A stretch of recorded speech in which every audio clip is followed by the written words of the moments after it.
Miko would like to try to paint Adi in the most accurate way that we can, just like how he was really in the original film. Kung susuntok ka, kailangan mula dito sa likod. Pag ganun, kailangan OA talaga. So, pag ganito. Is that emotions are a result. They are not the point. It's something about acting na parang we're not forcing ourselves to feel something. We are brought to that feeling. Yeah, what they said. Pero, I would call you my brothers na nga eh.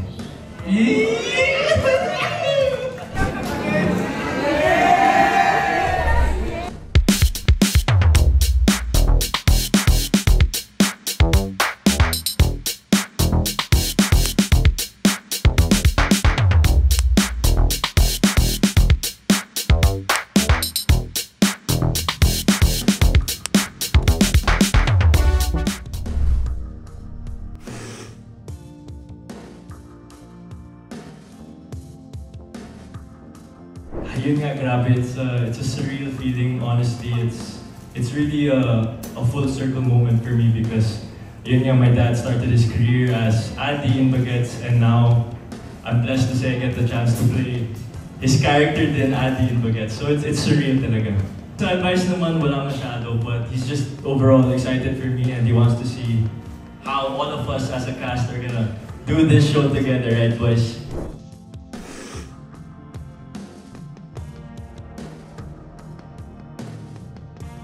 Of course, I feel honored and at the same time I feel challenged because it's gonna be a really big shoes to fill, but I'll take it as a challenge and I'll do my best to put a modern mix to it, but at the same time I won't, will still include the essence of whichever role we play, so I'm excited.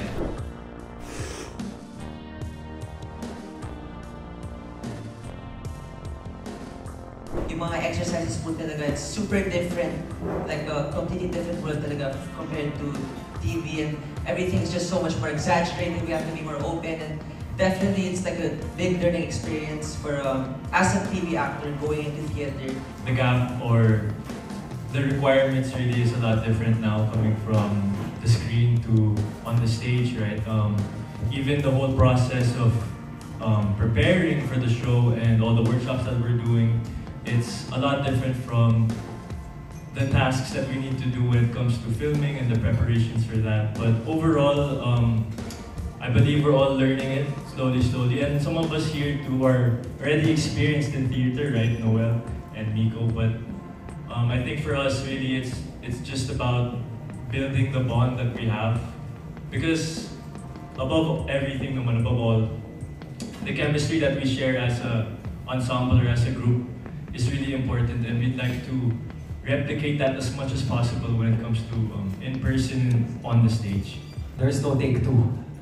I mean, tuloy-tuloy lang. Even if you make a mistake, you just gotta keep going. Ganun naman talaga ang theater. It comes with errors, but what the good thing about theater is, per show, you get better every time. Kung sa TV, small movements lang, makikita na yan sa camera, tight or wide. Pero kung dun sa Newport, grabe, kailangan kung susuntok ka, kailangan mula dito sa likod.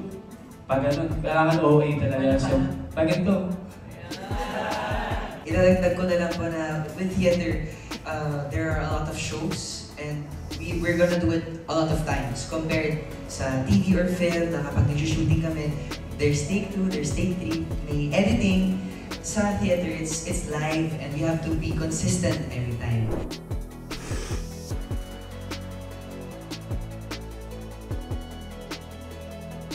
I watched the film once so far, and I plan to watch it more times so I can dissect the character a little more. There are some things aligned with Gilbert sa film and sa stage na core talaga sa character ni Gilbert. He's the clown, he's the life of the party, pero he's still very shy. May crush siya na hindi niya masabi. Doon nakaka-relate po ako doon. Pero, again, because we are artists, we're actors, we have to have our own take, we have to have our own heart into the role, and it's not just, you know, what's written. Siguro, I have yet to discover what I have to do to make it my own. Sir Herbert's portrayal of Gilbert is Sir Herbert's portrayal. Ayoko naman po na maging para siyang si Sir Herbert talaga. I wanted to be Gilbert as how truthful it can be as seen on stage. Andun yung nostalgic feels, and parang sobrang nagustuhan ko din kasi yung era na yun, yung 80s. And yun, isa yun sa challenge as an actor na ibigay yung nostalgic feeling na yun. Kasi syempre, it's iconic, bagets yun eh. Dun na buo yung word nga na bagets na term dahil dun sa film na yun. So parang para sa amin as actors, sobrang laking challenge yun. Knowing Toby po and seeing the movie as well, I see lots of similarities between me and the character po actually, like the fact that we both love mixed martial arts and also the fact that he's a headstrong guy who has lots of problems in his life pero he keeps it to himself, something I relate to as well. So those are like some things that I will try to incorporate as well dun sa theater po, and also kasi po this is real life, and so I'm gonna try to make it the most authentic I can possibly. So yes, I've watched the film like a couple of times during, before, and after the audition. So for me, on my way to portray the character, of course, it'll be a very big shoes to fill, especially with Sir Agam Mulag, and of course, I wouldn't want to lose the essence of his character, of his portrayal, because of course, his performance there was superb. So of course I have to include some, and I wouldn't lose the essence of his portrayal, but also I would like to put some twist to it, some modern twist to it, so that everybody could relate, especially we're targeting. I'm excited, it's challenging for sure, but I assure you I'll do my best. I've seen the film as well a couple of times, of course, given that my father was Andy. Ako naman, I think the biggest challenge, of course, because we all know, guys, how generational talaga bagets is in the Philippine film industry and how much of an impact it made. And I think the biggest challenge for us is trying to bring that reason of why people enjoyed it back in the 80s to the theatrical stage now, right? In terms of the character of Adi, of course, I would like to try to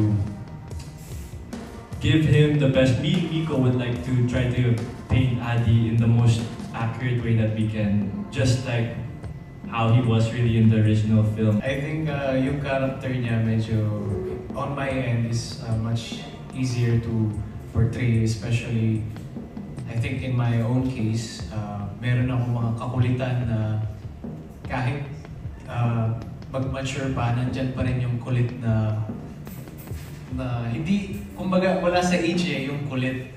So parang nandun talaga siya if how you want to look at life. So syempre sa situation ni Tonton, happy-go-lucky, masaya lang, and sa amin din na medyo madali siyang ilabas yun. Yun naman yun. Hindi ko na. English kasi sila lahat so Tagalog muna tayo. Medyo mahaba kasi yung sinabi nila. Pero yun sa akin, sinanood ko yung 1 and 2 kung paano nag-progress yung character ni Tonton. Ito siya. Umapat ako sa 2 pero hindi naman kailangan So wala lang, papansin lang ako. And ayun, pinanood ko yung 1 and 2 para lang, para malaman ko kung paano si Tonton, paano nag-character development si Tonton. Si Tonton, siya yung pinakamakulit sa grupo. Siya yung nauuna sa kalokohan, siya yung pinaka-chick boy. And from that, naging preparation ko is talagang... Di ba true to life? Ha? Hindi naman. Ay, di ba? Si Tonton yun, si Migo, mabait na tayo. Grabe na yun. Lagi kami nag-uusap ni KB. Lagi ko siyang gustong ka-partner sa workshop kasi hindi naman sa gusto ko same kami, pero I mean like we have the same trajectory ng character ni Arnel. Gusto ko parang we give ideas on how can we portray him na sa stage play, sa theater na live. So, humini ako sa kanya kasi may experience na siya, so lalo yung mga advices sa kanya. Parang sa kanya galing, we watched actually recently, Walang Aray, and he started that, so that was a really nice play. No? That was really nice. Yeah. Are you done? Yeah, I'm done. Okay. sorry. But yeah, me and Ethan, we're always collaborating din sa mga singing stuff kasi honestly sa amin, like, we get some of the high notes din. And also, yeah, that's one of the challenges din. Applying your character to singing, how your character would sing. And that's one of the challenges because the movie is not a musical originally. There's music, but it's not a musical. And syempre, iba yung portrayal ko kumpara kay Sir Raymond, kay Arnel. Of course, different din yung portrayal ni Ethan. But as long as, like what he said, we have the same trajectory, same character arc, it's just the way that us as actors handle these circumstances and react to these circumstances. So yeah.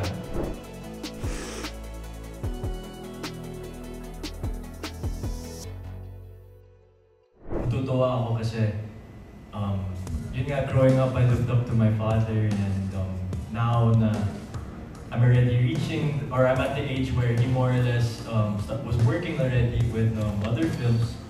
Parang, it's great to see, and it's really like a full circle moment. Di namin in-expect na this would all happen, so.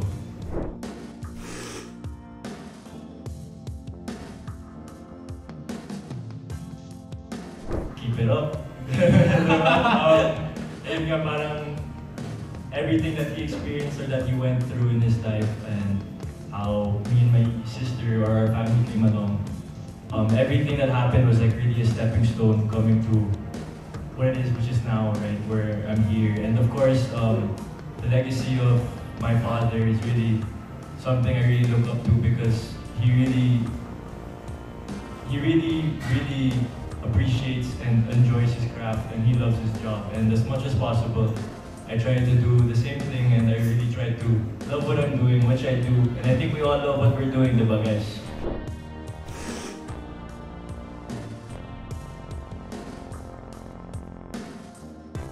Of course, it would be nice to say that, yes, I'm ready and I'm always ready, but the truth is, in this job, you're never really ready because opportunity can come at any moment, but it really depends on your willingness to learn, and the hard work that you give in is what allows you to accomplish things that you want to accomplish in this industry. And I'm very new, I'm still learning a lot.